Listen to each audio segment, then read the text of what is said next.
Hello বন্ধুরা, আসসালামু আলাইকুম। আশা করছি আপনারা সকলেই খুব ভালো আছেন। তো আজ আমি রান্না করব কচু, কুমড়ো ও পুঁই শাক দিয়ে মুসুর ডাল। তো এটা আমি কুকারে রান্না করব। তো তার জন্য নিয়ে নিয়েছি আমি এখানে কুকার, আর মুসুর ডালটা আমি ভালোভাবে ধুয়ে নিয়েছি। সেই ডালটা আমি কুকারের মধ্যে দিয়ে দিচ্ছি। আর যে কোনো ডালই কুকারে রান্না খুবই খেতে মজা লাগে।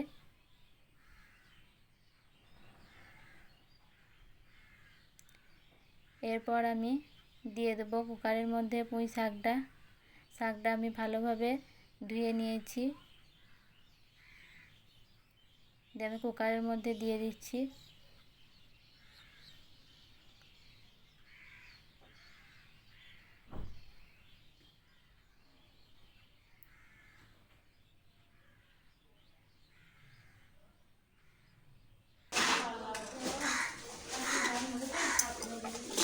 এরপর আমি কেটে রাখা কচু, কুমড়ো কুকারের মধ্যে দিয়ে দেবো। এখানে আমি অল্প একটু কুমড়ো নিয়েছি। কুমড়ো আপনারা চাইলে দিতেও পারেন, আবার না দিলেও অসুবিধা নেই, তবুও খেতে মজা লাগবে। এখানে আমি দিয়ে দিচ্ছি হলুদ, আর দিয়ে দিচ্ছি স্বাদ মতো নুন। আর এখানে আমি 2 বাটি পরিমাণে পানি দিয়ে দিচ্ছি।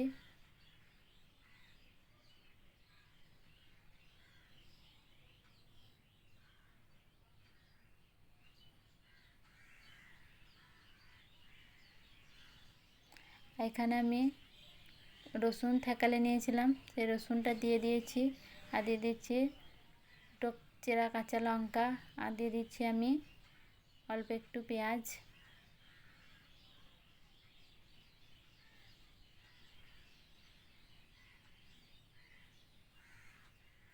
দেখো ভালোভাবে নাড়াচাড়া করে নিচ্ছি।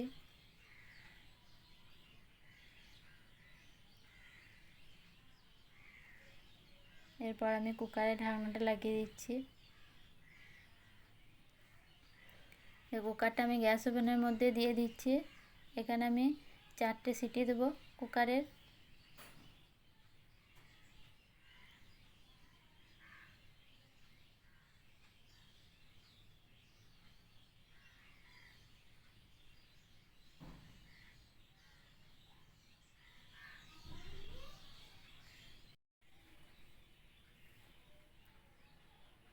কুকারে সিটি দেওয়া হয়ে গিয়েছে। আমি এখানে 4টা সিটি দিয়ে নামিয়ে নিয়েছি।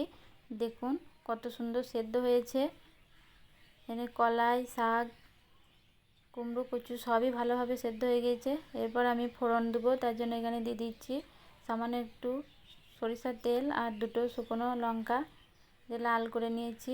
এরপর আমি কলাইগুলো দিয়ে দিচ্ছি, ভালোভাবে নাড়াচাড়া করে নিচ্ছি।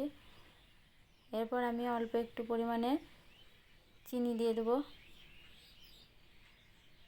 দিয়ে ভালো করে ফুটিয়ে নেব।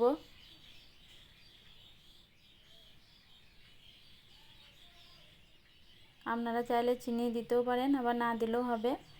তো ভিডিওটা শেষ পর্যন্ত দেখার জন্য অসংখ্য ধন্যবাদ। ভালো থাকবেন, সুস্থ থাকবেন। দেখা হচ্ছে পরের ভিডিওয়। আল্লাহ হাফেজ।